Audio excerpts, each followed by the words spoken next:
ఆంధ్రప్రదేశ్ గుర్తుపెట్టుకోవలసినటువంటి ముఖ్యమైన 3 తేదీలు. అందరికీ నమస్కారం అండి. నేను మీ ముద్రల శ్రీకృష్ణ, భారతీయ జనతా పార్టీ పామర మండల అధ్యక్షుడు. నేడు మనం కుర్మతల్లి గ్రామంలో శ్రీ పొట్టి శ్రీరాములు గారి జయంతి సందర్భంగా మార్చి 16వ తేదీన సమావేశం ఏర్పాటు చేయడం జరిగింది.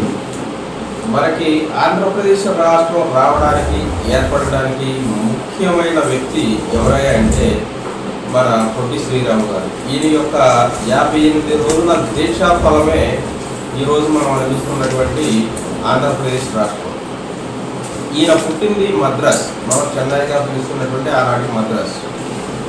ఆనాటి నుంచి ఆ యొక్క సమయంలో స్వాతంత్రం వచ్చిన తర్వాత మనకి మొట్టమొదటిగా యావత్ భారతదేశం మొత్తం కూడాను భాషాపూర్వకంగా రాష్ట్రాల విభజన అనేది ఈయన యొక్క త్యాగ ఫలమేనండి.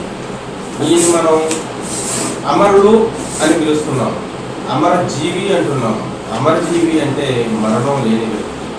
వీళ్ళు మరణం లేని వ్యక్తులు ఎవరు నిలుస్తారు అంటే అందులో మొదటి వరుసలో మన రాష్ట్రానికి ఉండే వ్యక్తిగా మనం ఈ యొక్క పొట్టి శ్రీరాములు గారిని భావించాం. ఎందుకనగా బ్రతికి కూడా కానీ ఎవరైతే దేశం కోసం, సమాజం కోసం, సమాజంలోని పౌరుల హక్కుల కోసం పోరాడుతూ ఉంటారో అటువంటి వారు చనిపోయినా కానీ అందరిలో జీవించి ఉంటారు కాబట్టి వారిని అమరజీవులుగా గుర్తిస్తూ ఉంటారు. ఇటువంటి ఆంధ్రప్రదేశ్ రాష్ట్రంలో మనం నివసిస్తున్నాము. ప్రతి ఒక్క ఈయన మొదలుపెట్టింది 1952లో అక్టోబర్లో మొదలుపెట్టారండి నిరాహార దీక్ష. అదే సంవత్సరం 1952 డిసెంబర్లో ఆయన చనిపోవడం జరిగింది. 58 రోజులు మన కోసం, మన రాష్ట్రం ప్రత్యేకంగా ఏర్పడాలని చెప్పేసి చేశారన్నమాట. కేవలం ఈ 58 రోజులు నీరు మాత్రమే ఆయన సేవించారు, నీరు మాత్రమే తీయించుకున్నారు ఆహారం కింద, ఇంకా ఎటువంటిది తీసుకోలేదు. ఆ క్రమంలోనే ఆయన మరణించడం జరిగింది.